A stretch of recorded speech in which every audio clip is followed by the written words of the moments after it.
Yes, for sure, for sure. How you doing today? I'm doing great. I'm doing great. That's good, that's good. So today we have with us Marlisha Applewhite, author, producer, director, mental health advocate, Yes. all around entrepreneur, and most importantly, a mother. Yes. Tell me a little bit about that. Like with all of that, how do you find time to just live? Like, tell me about that. Um, with that, I have to find a lot of balance on top of, being a mother. Like with the career and being a mother, it's kind of, I want to say it's hard because you make time for what you want to do.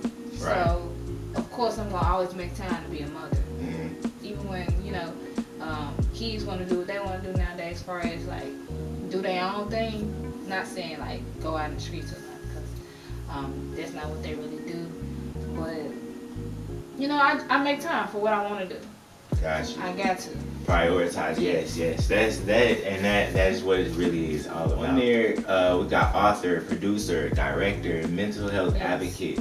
Tell me a little bit about being an author. Like, have you always wanted to be an author? Has that been a passion of yours? How did that get started? I always wanted to direct and write movies. Okay. And be a part of movies. Being an author came about when I decided to share my story with the world. Okay. Or people who can relate. So being an author came about when I first told my story back in 2019 when COVID came out. I felt like it was a good opportunity. Mm-hmm. Like everybody's in the house, everybody on social media. So I felt it was good to, put it out there. Right. Like people had time to sit down and actually read or go online and read and figure out what's what. Yes, and see everybody was in somebody's business. So. Yeah. COVID had everybody on the internet. Gotcha. You couldn't really go nowhere. Couldn't really do much. So Okay. It was time. So like COVID, you say COVID would, or would you say COVID pushed you? Yeah, COVID definitely pushed me. I wouldn't say it inspired me, but when I was cleaning up, I found my journals of me writing. Like anytime I ever had a bad day or a good day, I would journal down what's these from top to bottom. Mm-hmm. What happened then, what happened next, what happened, like in whatever order I just wrote. And I decided to turn it into a book, a short book. And then I just feel like, well, since everybody at home and everybody not so busy, why not take advantage of, the slow motion that was going on to give people opportunities and a chance to read the short book and just, see what I dealt with growing up and who I can relate to and who can it inspire to, keep going and share their story, even if it ain't with the world, but they still can share their story. So. Is this the short book that you're referring to? Yes, Cover Scars. Okay, tell us a little bit about that and about this. Is this the first release for you? Cover Scars is a short autobiography about my life. Again, like I stated, it's just my journals kept into one short story. It's 5 chapters, and it actually took me 2 days to actually put it all together because I took my journals and turned it into a book. Okay, so, nice. So it was a work in progress. Would you say like you've been working on it for a while? You say you got your journals, like journal entries every day, every night. Yeah, I like writing, so that's why it's so easy for me to write. Like to write a script, to do any of this. It's easy for me to write, especially when like you experience so much or went through whatever you went through. It's easy to tell a story. As in, like, tell the story of what you've been through, because you never know who you might be inspiring or impacting to, change their outcome. Nice. So, author, producer, tell me about producers or productions and films that you've been working on, or what have you got going on right now as far as that? So, I did a short film that's called Cut Deep, and it's inspired off of my short book, Cover Scars. It's basically a visual versus the reading. Like some people like seeing versus actually, having to read. So I gave them a visual of what Cover Scars would be like. So I named it Cut Deep because again, you got cover scars that you have an inside that no one knows about, and then you have cut deep to where those scars was been cut deep to the point where you not really knowing who you are or what to do next. So I just gave them a visual of what Cover Scars was about. Got you. And Okay. that was my first actual short film that I produced and directed. It was filmed by Movie Go. Um, but yeah, that was my first short film. I do have another one coming up, Public Figures. Yeah, definitely stay tuned for that one. It's definitely going to be a hit. And a lot of people, I feel like a lot of people will relate to this one as well. Okay, nice.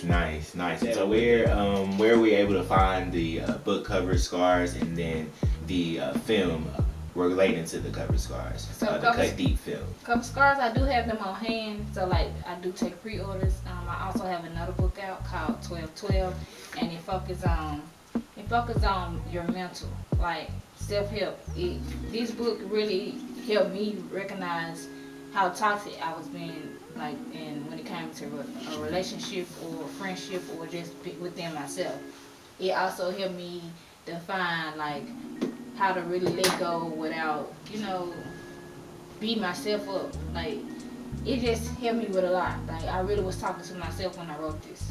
Nice. Okay.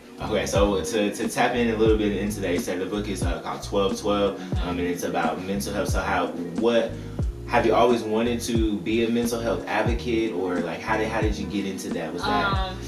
I battle with depression and anxiety. Where I battle with bipolar depression and anxiety. Growing up, I always held things in, and I'm pretty sure a lot of people out there, growing up, and even kids today, hold a lot in to the point where when I got grown, it took a toll over me because I always used to just be quiet about any and everything, even stuff that I caused on myself, even things that I experienced. Growing up, I always used to hold it in. So growing up, it was just like you got stuff as a child, stuff as a teenager, then stuff as an adult inside of you bothering you. So it was like I just wanted to call it quits. And I remember taking some medicine where it wasn't really medicine that was supposed to I don't know, I forgot what type of medicine it was, but I knew it was the kind to like get me out of here. So I contacted one of my church members and let her know that I was like really done. Like I tried going to therapy. I had to go to Lakeside after the fact of them finding me unconscious in my apartment. It's just a long story behind it, and it's just like once I realized, like when I came back home from Lakeside, I seen like how my door and my wall was like mixed up because of them trying to get in to get me or whatnot. I was like, I can't let my child like see her mama falling down because she not, strong enough to let go of stuff.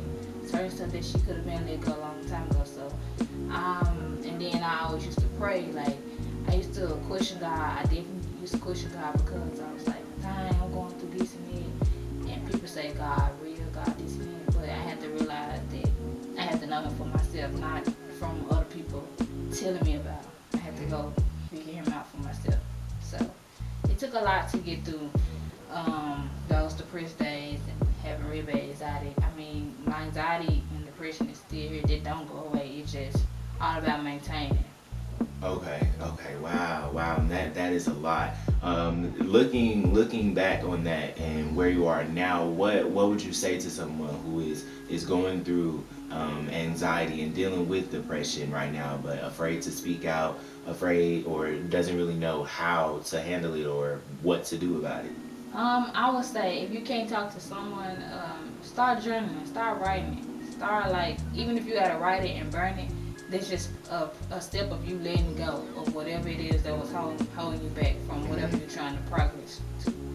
And me doing it really helped me use my voice a lot.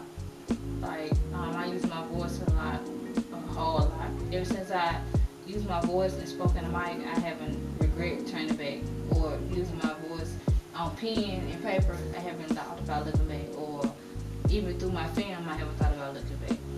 Because my story isn't my story for me, it's my story to inspire others. Okay, nice, nice, nice. That is it's inspirational when you say that, because a lot of times people do, like I said, with the covered scars, literally. Um, on that, we have things that we go through, and we have the internal scars. Right. We can heal from the external scars, and it kind of leaves a mark sometimes, but internally we're going through, we're moving Right. through the motions. And so that is, it's very inspirational that they hear it, and thank you for sharing that, because someone needs to hear that, and someone needs to hear they're not alone in that, and feeling in that same way. And so I really appreciate you for just opening up and sharing. What would you say your biggest support or your biggest like determination factor? Like what drives you? What drives me is knowing that my story isn't my story. As in, like, when I speak about what I've experienced, it's always somebody out there that can relate to it. Meaning, you're speaking for someone else who's not really strong. I won't say strong, but not really. Um, I really don't know how to put it, but you're really speaking for someone who doesn't really probably feel comfortable with sharing their story, or really being vulnerable or open with who they are and what they struggle with. So when I speak, or when I'm out and about, people, like, I don't know, people just see something over me to the point where they be like, you inspire me to do this, you inspire me to do that. So it just, that all that be motivation for me. Even when I see people inboxing me or messaging me or saying whatever to me about how my page, how my layout, or how I am in real life, inspire them. So I just keep going. Even my household, they keep me going. Nice, nice. So the people around you, the inspiration, the constant motivation. Inside and out. Yes, yes. Okay. Nice, nice. So on the opposite end of that, how do you deal with the haters or naysayers per se, when pursuing your goals and your dreams, your directing your new books and movies and films that you're producing? Honestly, nobody has personally came up or said anything to me, but I'm pretty sure it's people in the background, saying what they say, probably saying, oh, she posts too much, or she do this, she do that, but they gotta understand I came from a very dark place. If I want to live my life shine, I'm gonna do that, regardless of how anybody feel, because at the end of the day, I'm inspiring to someone, I'm an impact to someone else's life. It's not always about me. What I post is for it is for me, but at the same time, I know somebody out there watching and inspired by what I do and want to do what I do. Meaning, I'm giving them the motivation to keep going, because I didn't just start this. I've been doing acting and stuff ever since 2017 when I first started as a background on Greenleaf, Oprah Winfrey show. So it's like I'm just motivating people, or I'm trying to motivate myself and others to keep going, because no matter how many years it takes, you still can the next day you can be somewhere else. Yes, yes. Okay, and I heard you say you started off in an Oprah Winfrey show, Greenleaf. Talk a little bit more about that and your background, how that started out. So I do a lot of networking. I do a lot of networking. I'm always finding ways to get into what I like doing. Like growing up, I always said I wanted to do something with Tyler Perry. I always said I wanted to be on Disney Channel. Disney Channel. Then I haven't did anything with Disney Channel yet. Disney Channel's still around, but I haven't did nothing with Disney Channel yet. But I haven't did nothing with them yet. But growing up, a lot of people being inspired by what they see on TV, even if it's real or fake. You still somebody is inspired by what they see on TV. So, or what they seen on the internet, like MySpace back then or whatever. So growing up, I always wanted to act, I always wanted to act, because I never in life thought about, sharing my story until I was just tired of experiencing the dark side of myself.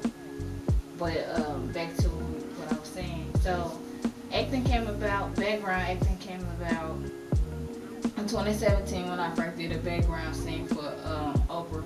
I actually did 3 episodes. I did 3 different seasons with them. It's amazing because every time I went on there, I'm always like, wow, like all these different background athletes, but I'm chosen to like be right here.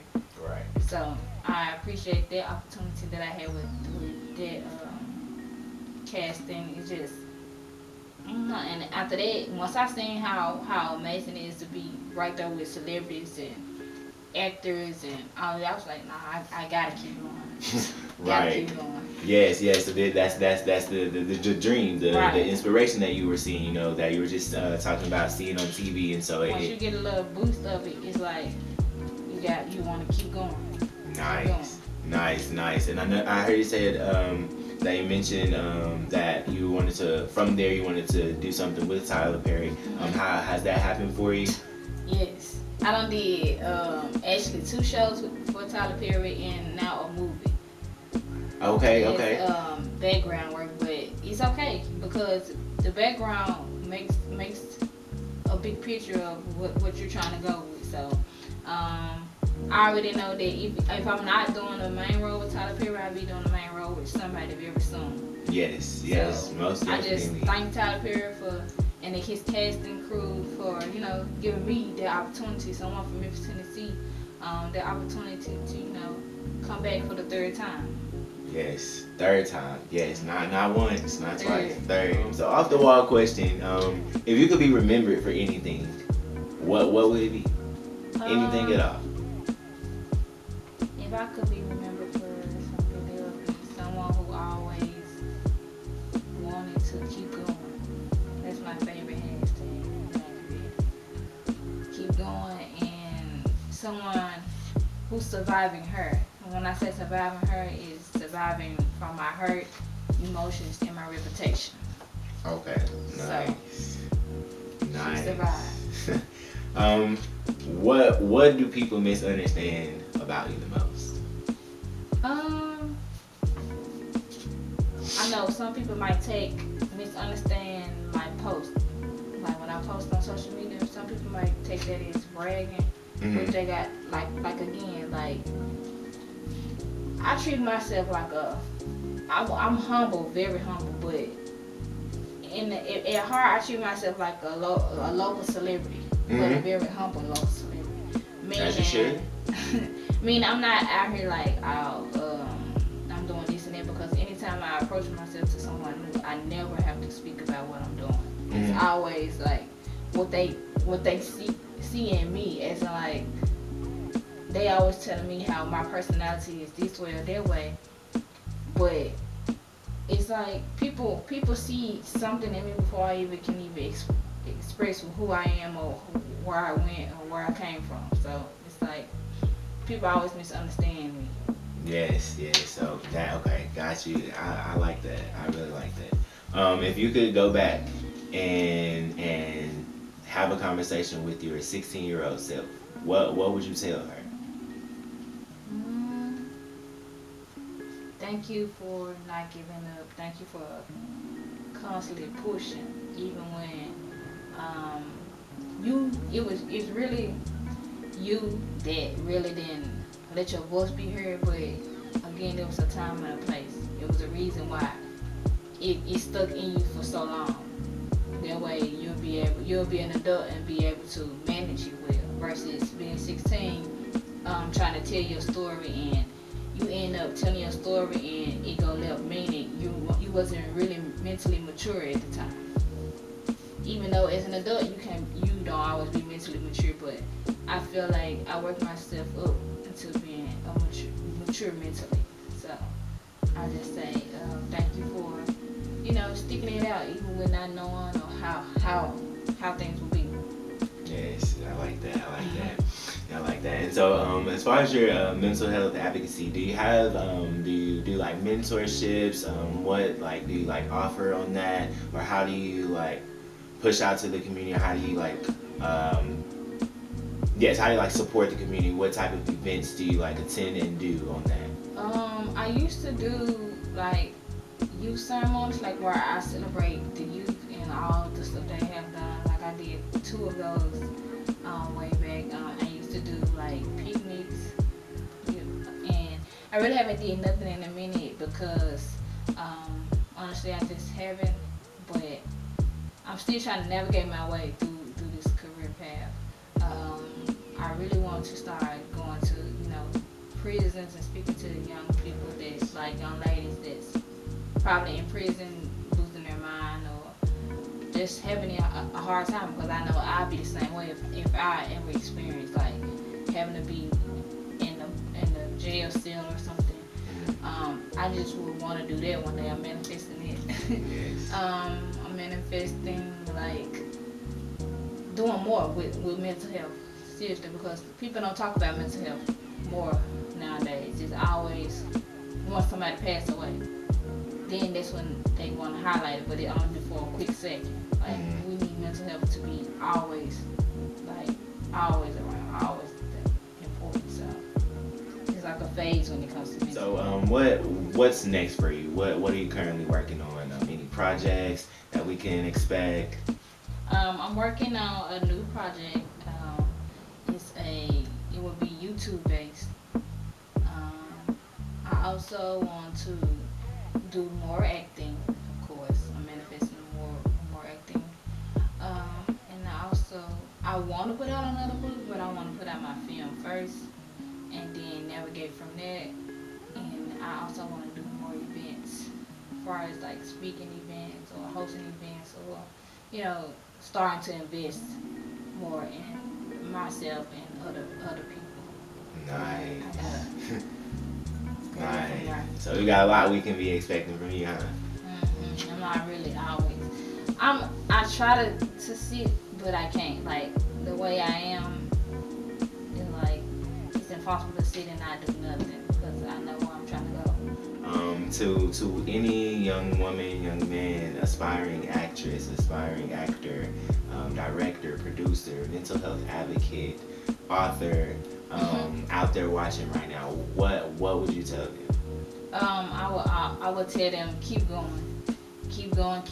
No matter I don't even care about the likes on my Facebook. I don't care about none of that, because when I go to those insights, them insights show you the real deal. It show you what's all being watched and viewed and stuff like that. So I know for a fact that if the circle ain't watching, somebody watching worldwide. So don't always expect support from family and friends, because it be the strangers that'll get you to where you're trying to go or help you be the best. Just like on YouTube, you don't always have your family subscribe to you on YouTube. It be people out in the world that's inspired about what you're putting out, no matter what type of video it is or movie or whatever you're doing, singing, rapping. Everybody's not going to be happy with what you're doing. Somebody's going to have something to say, but you got to keep going. Right. Because you're doing it for you and the ones that's really supporting you. Right. Yes. Okay. I like that. And so with that, Marlisha, where can we get in contact with you? Where can we reach you at? What are your social media hashtags, emails, contact information? My Facebook is Marlisha A. Applewhite. My Instagram is upcoming_star_. I really don't be on TikTok, but you can find my YouTube from my Instagram, and of course you can find my YouTube from my Facebook as well, and my Gmail, as far as for networking, business, collabs, whatever y'all want to do. Okay. And so before we head out, any last thing that you'd like to say to our viewers? Anything you'd like to share? What's next for you? I just want to say thank you, B, for allowing me to be a part of this show that you have going up. I feel like it's going to be a great start for you. Like I told you, you always, supporting other people. So as much as you pour into others, they should pour into you. So keep going and keep being your best self. And for all the viewers that's going to watch this, lock in with them when you can. We both do amazing. And he has a lot of hidden talent that he really don't show, but he's going places, and whoever's out there watching you, you're going places too. So just keep going. All right, thank you. I greatly appreciate that. Thank you for coming today and sharing your story. I know a lot of times when you get the call and get the text message. It's like, I don't know. But I really appreciate you for, you know, being bold, being brave, and sharing your story, and just continuously being that light and not letting anyone dim that, not worrying about, you know, what the response is, just sharing that story. You've always been an inspiration for me since I've known you, and so that is why I could not wait to have you here on the show today. Thank you. No problem at all.